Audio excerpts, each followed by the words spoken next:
All right, more on this Roy Jones Jr. take on Errol Spence Jr. and Terrence Crawford.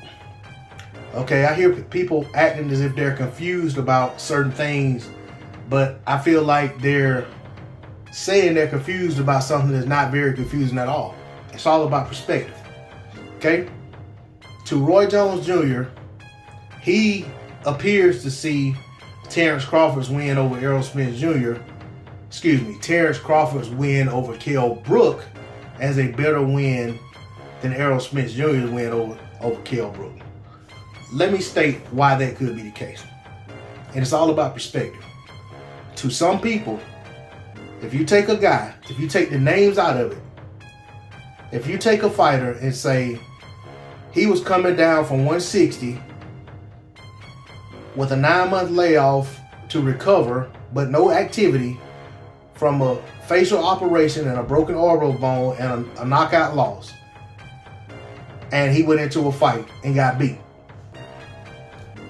And then you take that same fighter 3 years later who is on a win streak, been fighting at 154 pounds, comes back down to 147, not coming off of any surgeries, not coming off of knockout loss, seemingly looking pretty good in those bouts, but older because we all age with time. And he goes into a fight with another fighter and he gets stopped in that fight.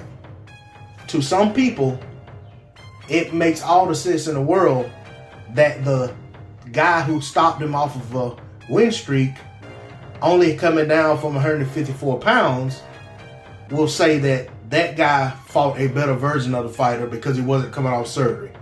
He wasn't coming down from 160. He wasn't coming from off a knockout loss, and he wasn't put in a situation where he had to fight or be stripped. So I can understand that. On the flip side, you will have those who say the guy's 3 years older.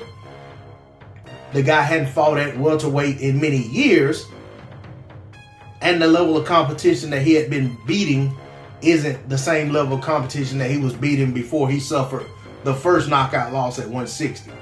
So it's all about perspective. There's nothing to get bent all out of shape about. There's nothing to scratch your head about. There's nothing to be confused about. It's not double talk. It's not craziness by Roy. I don't think he has dementia or has lost his mind. It's that Roy's perspective is different from yours. My perspective may be different from yours. Your brother's perspective may be different from yours. Your mother's perspective may be different from your father's, and so forth and so on. It's all about how you look at something. I respect Roy's opinion. I respect what he's saying. And if Roy was taking the polar opposite position, I would respect that just as well. D-Lo 404 Boxing. Like, share, comment, subscribe. I'm out. Peace.